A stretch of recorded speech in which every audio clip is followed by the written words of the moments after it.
everyone. We know we've been a little MIA, but honestly, we needed a break. 2025 has been a lot. Social media feels like this overwhelming fire hose of information. Sometimes it's educational, sometimes it's just advertising, and sometimes straight up fake. It's rage inducing. And here's what really gets me. It seems like anyone with a camera and a mic can say anything even with zero credentials. And they're convincing, Mm. which makes it so dangerous. And as a doctor who cares deeply about my patients, it can be discouraging, to say the least. But you know what? I also see so many amazing doctors out there creating content and fighting hard to combat misinformation. Like they are doubling down. I totally agree, Maleeha. Sadly, though, those with credentials can be misleading as well. It's True. crazy. And that's why we're back. We have to do our part. 20 years ago, people weren't getting medical advice from the internet like they are now. Today, TikTok, Instagram are the new WebMD, which is both good and bad. Very true. And our goal here at the IV Drip is simple: help you make the best medical choices for yourself. We're two doctors who don't want you to be duped. So this year, let's cut through the noise. We're doing a quick rundown of the top health and wellness trends that need to stay in 2025 because they're either dangerous or a waste of money. Save that cash. Then we'll wrap up with the trends we absolutely want to see in 2026. All right, let's jump in. Okay, number one, let's leave behind just getting medical treatment plans straight from social media. And don't get me wrong, I think it's great to get ideas. There are some really smart, helpful accounts out there. A lot of dermatologists, plastic surgeons, endocrinologists just doing amazing work. But before you actually try anything or like drop real money on it, find a doctor you trust first. Take skincare, for example. I can't tell you how many people buy hundreds of dollars worth of serums or procedures because an influencer raved about it. And in the end, they end up with very irritated, an angry face. Right. Not every trend works for every person. I've, yeah, I could totally agree.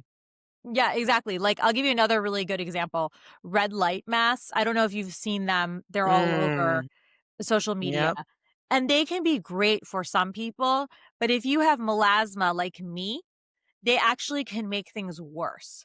So, the truth is the best skincare, and I'm just using this example right now because Yeah. that's what ends up flooding my algorithm for some reason, Same, is same. one that's tailored to your face and your needs.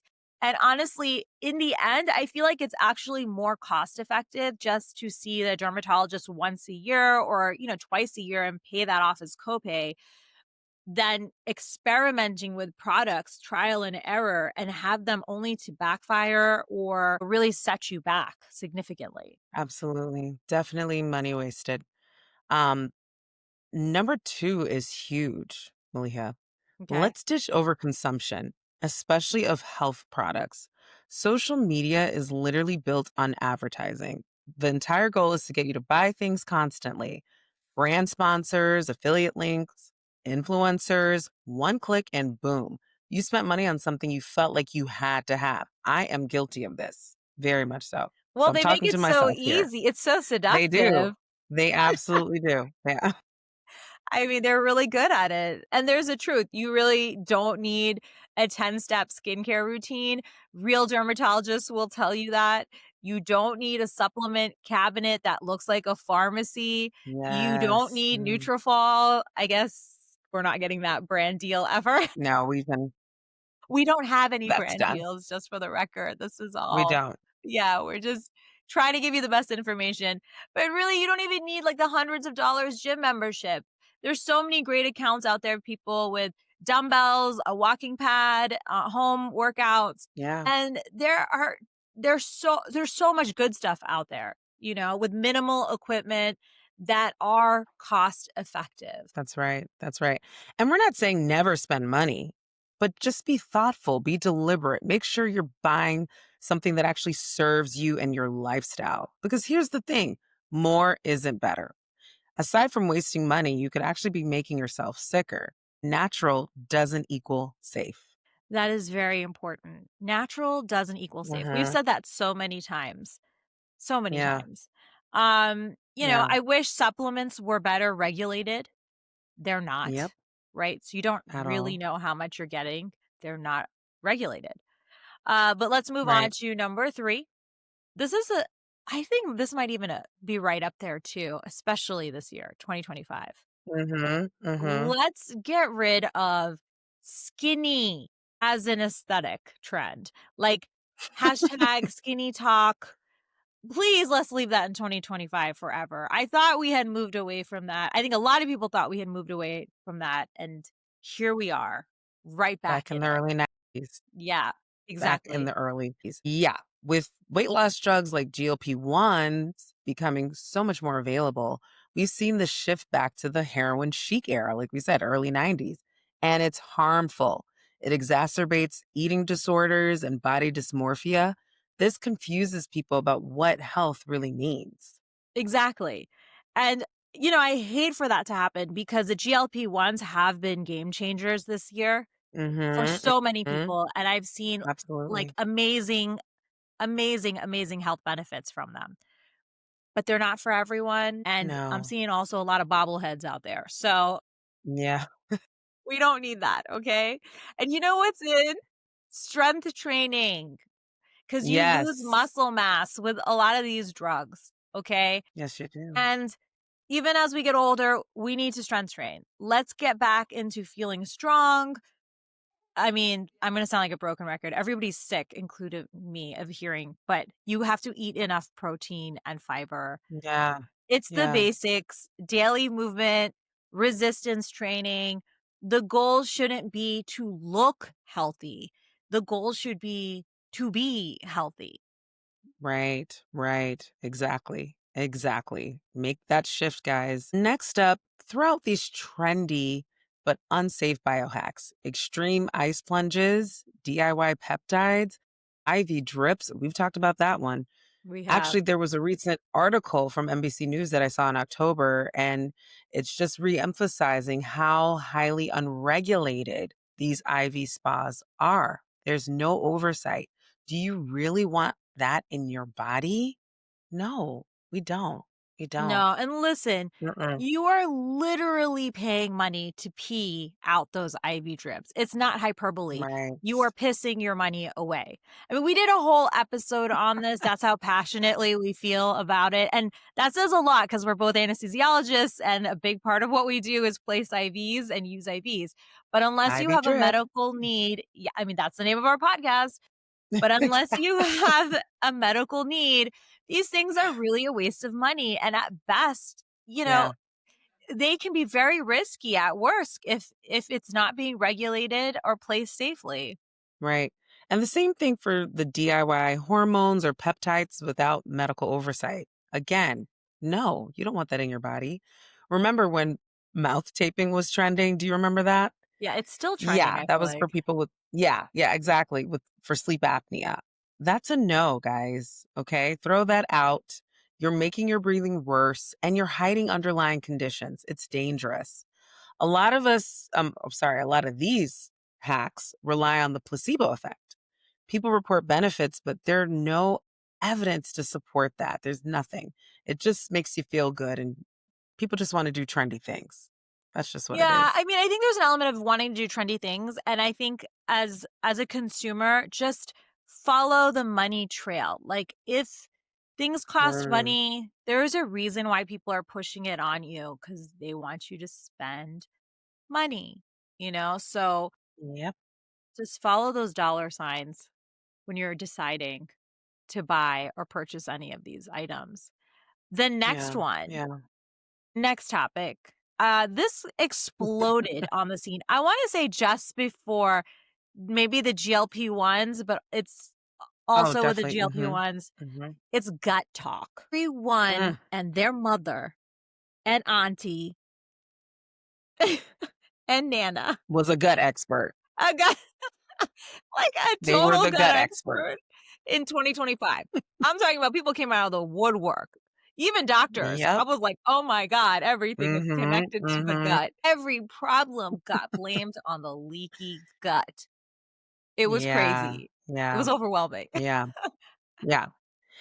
And there is some validity to gut health, there is. Absolutely, We absolutely. just want you to be able to sift through the noise. There are certain specialists like gastroenterologists. I would just stick to focusing on them because they Mhm. have the expertise and training. The other thing is, with the gut talk, it just pushed so much fear-based messaging around perfectly safe foods. Big example was the seed oils. I mean, Oh, they became public enemy number one. don't even get me started on the seed oil. Yeah, yeah. I mean, they were public enemy number one. The claim that seed oils are high in omega-6 fatty acids and they break down the toxins when you cook them, they cause inflammation and chronic illness. But here's the truth: seed oils, like olive oil, have been studied extensively. They're safe to use and cook with. I still cook with them. I've not had any issues. We find these oils in ultra processed foods, sure, but the problem is those foods, not the oil itself. There's Mhm. no evidence that seed oils cause inflammation. It's just not Harmful there. inflammation, I'll clarify. Not all Harmful. Yes, yes, inflammation is yes. bad, That's so right. harmful That's right. inflammation. But yeah, I mean, that's the thing that bothers me the most of this trend because of it and its buzzwordness, because we have to have a new trend every month or so for people to get all, flustered about. People are avoiding perfectly healthy foods that are actually affordable Yeah. and a lot of people have access to. And that's what really bothers me, especially right now when things are becoming unaffordable. So now people are becoming very Mhm. restrictive with their diet. They're like, well, I mean, I literally was at Costco and I'm hearing people being like, well, don't buy the canola oil. That's dangerous. And don't buy this oil. That's dangerous. And so now I'm like, what? You're using other alternatives like butter and other things that might not be as healthy and that haven't been studied at all. Anyhow, it Yeah. can actually lead to Yeah. malnutrition, especially for people who have limited access to fresh food. That's a problem. Yeah. Yep. Absolutely. Hmm. All right. Next one. Okay. Because we're gonna get through all of these, guys. We need you to be aware. The next one is excessive wearable tech. Okay. Yes. You do not need a continuous glucose monitor unless you have a medical indication. Okay, guys? You It's don't need called it. diabetes. Unfortunately, right, right. Okay. You don't have that. You do not need the continuous monitor. Unfortunately, celebrities who own stock in these companies promote these products. That should be a red flag. And it's just not necessary. You don't need a ring tracking every detail of your sleep cycle and heart rate. What does this cause, guys? Anxiety. That's all it is, anxiety. Yeah. I get Dion like the pull. Like I get the lure of wanting data. Like you're like, "Oh, let me have more data Right. on myself," and it's just like, let me it's like another thing I can control, and like manage and feel like in charge of. But in the end, the problem with having too much data is it actually can be overwhelming and it actually causes Yeah. unnecessary stress. We are just medicalizing normal life. Like these are normal things. We don't need to have data tracking every single literally step we take, and you have all this That's right. data and no meaningful interpretation of the data, which is why, generally speaking, most physicians are anti excessive testing, or the full Yeah. body MRI stuff, is because there's no meaningful interpretation and you're just going to get freaked out over stuff that you don't need to be freaked out about. Right. It's Unnecessary actually more stress. problematic than it sounds good in Mhm. your head as a consumer. You're like, oh, I want to know more information, but sometimes more information is not helpful information. Yeah. It's just true. Yeah. And also privacy, right? These Yeah, devices collect so much sensitive information that sure. can be shared with advertisers, employers, insurance companies, and most require monthly subscriptions. So you're paying forever. Yeah, those are 2 So let's good think points. about One that. is a privacy Mhm. security issue, and I think that's like nowadays, it feels like Big Brother everywhere. And now we're inviting it, like, literally Yes. into our beds. Like, Right. stay with me while Right. I sleep and monitor me. It's very strange. And then the money, anything with a subscription, count me out. Like, I am Yeah. so over subscription services. It's just a gimmick to me. You're just stuck paying forever, and you don't even own the data or the minute you stop paying the subscription, the tech is useless. Yeah. So it's not even like you Yeah. own anything.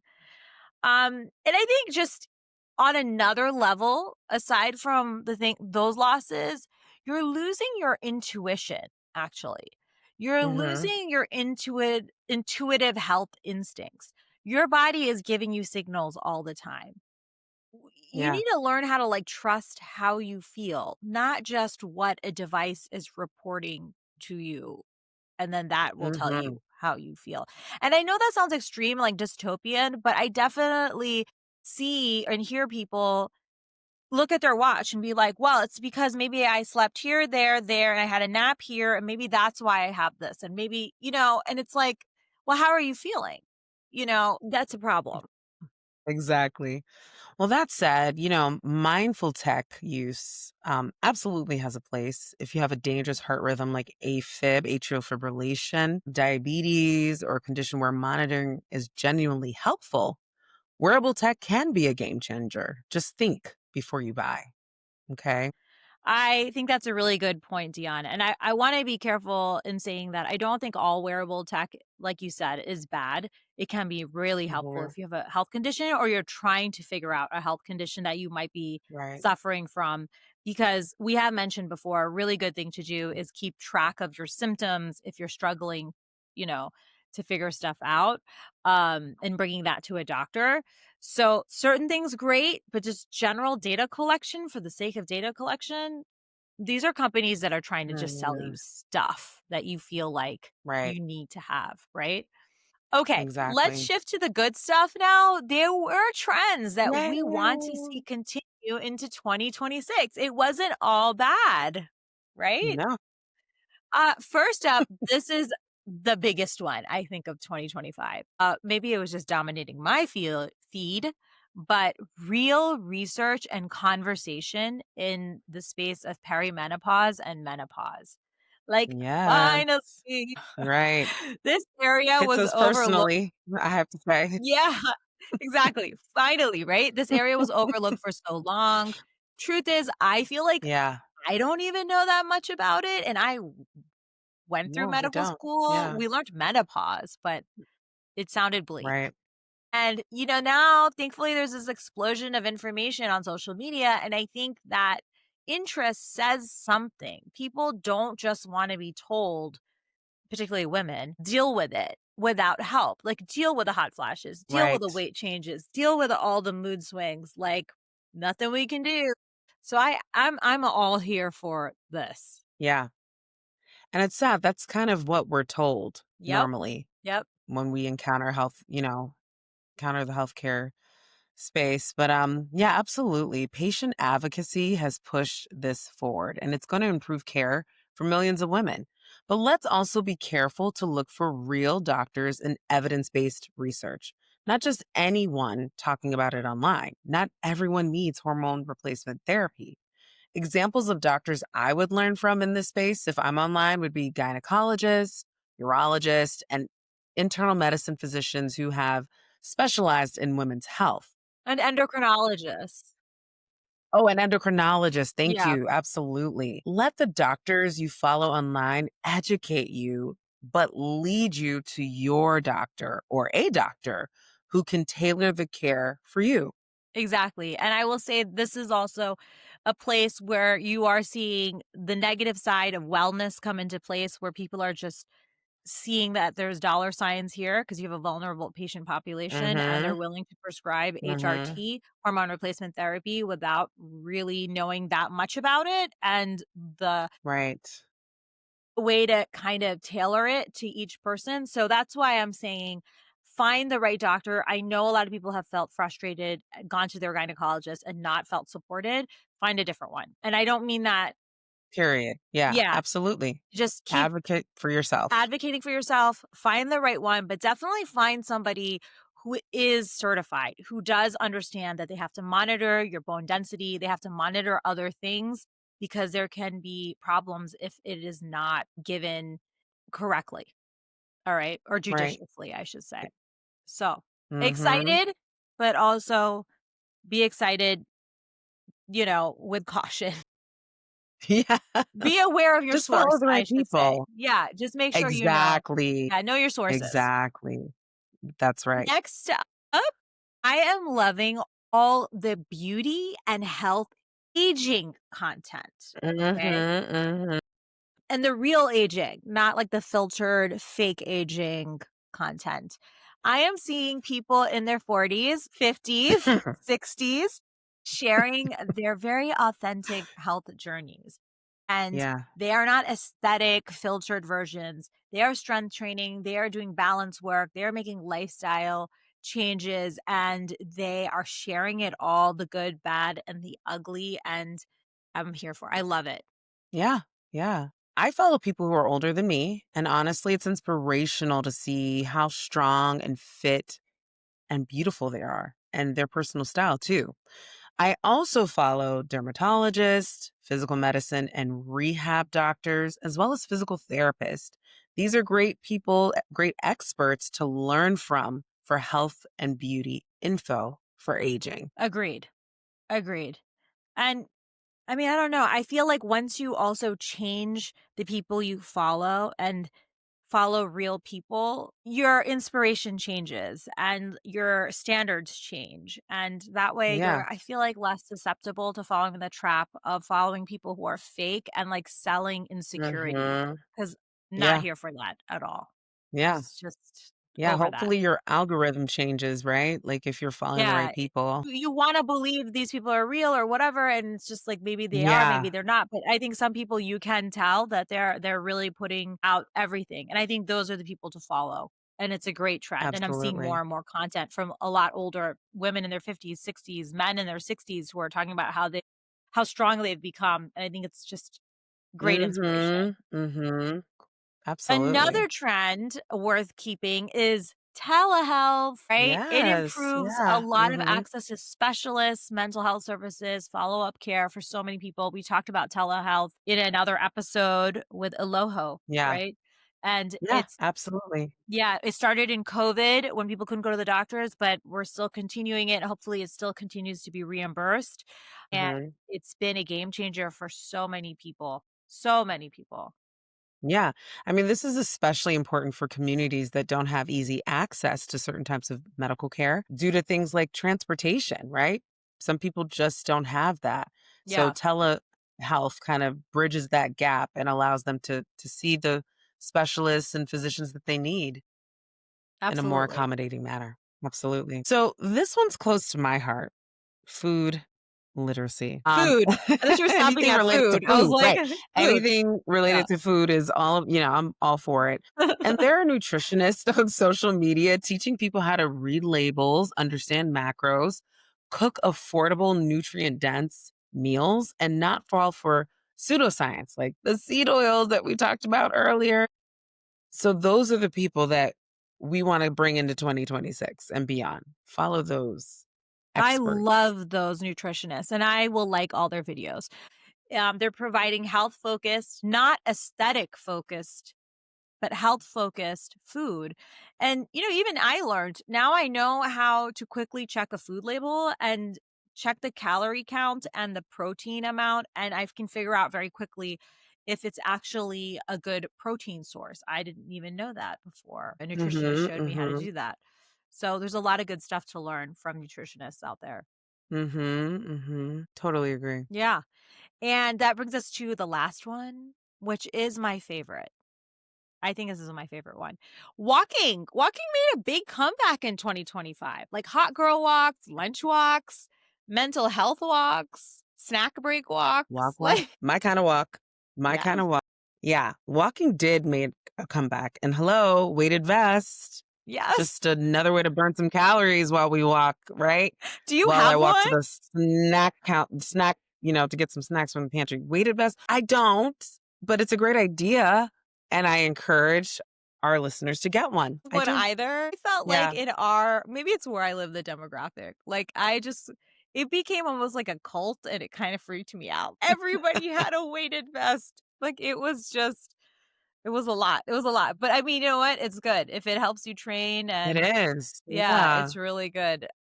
I got ankle Walking is, weights. I did that. yeah. Okay. All right. I mean, That walking was the is closest free. thing to it. It's accessible. It lowers stress. It supports heart Mhm. health. It's easy on the joints. And honestly, it's one of the easiest habits to maintain no matter what your age is. And I love Mhm. the fact that is it common in Nigerian culture? I'm curious. In Indian culture, I don't want to speak for the whole subcontinent, Lord. Okay. Right, But right, right, right. I will say in our culture, it is very common after eating for people to be like, time for a walk. Like, I mean, the old people, Oh, okay? It's really cute. So you'll see people like after their evening meal, they'll be like, let's go for a walk. I mean, it's really a stroll. It's not even a walk. It's like a little right, stroll. right. But it's something. Yeah, it's something Mhm. that's pretty common. And sometimes Mhm. even in America, I love it because I'll be in some neighborhoods and I'll see like an Indian older couple going for their little like evening stroll. I don't know if that's true. I know a lot of cultures do walk a lot, and so, Right, right. but it's a big kind I of can't really part. say. Yeah, no, I'm not gonna lie, I've definitely seen my neighbors who are of Indian descent Yeah. walking a lot. Yeah. And my Nigerian daddy is also a big walker. Okay. Very, very big on walking, although I don't know if it's a cultural thing. I Okay. don't associate it with the culture. He's just very health conscious and he will walk after eating. Listen, So, whatever it is, it does help digestion. It exactly. does help you regulate glucose after a big meal. They always told us that, like, Absolutely. walking after a meal was, old wisdom. They were like, "It's good for you. It helps with digestion." And I used to be as a kid be like, "What?" But now I'm like, "Okay, there's science behind They were this." right all Yeah, you were along. They were right. right You all were right. along. So walk more, listeners. It is very good for you. Yeah. Um, so that's our list. The trends we hope to stay behind in 2025 and the ones we're excited about, for 2026 and beyond. As always, our goal is simple. It's to make medicine simple, accessible, and actually doable. You don't need perfection. You don't need 20 products. You just need Mm-mm. reliable information and some sustainable habits. Absolutely. We're so glad to be back. Thanks for listening. Please follow us on Instagram at the Ivy Drip _podcast and leave us a review on your streaming platform. Send us your questions. We'd love to hear from you. Absolutely. Dionne, I have to ask you, what are you most looking forward to next year? Put you Hmm. on the spot. You sure Mm-hmm. did. I am looking forward to, I don't think it's going to happen, but I am looking forward to, us doctors and healthcare professionals rising up to combat all the misinformation that is kind of proliferated, this year. Yeah. We really need to take a stand. To us, the And I Ivy think you're Drip. ready. We need to put out Hmm. more content, Hmm. real That's right. science, listening to other people talking, Yep. real experts, and connecting. That is our pledge, Yeah, right? To our listeners that we're is. gonna do that for them. So we thank you all for listening. Yes. Bye Bye. everyone. See you in 2026. Yay!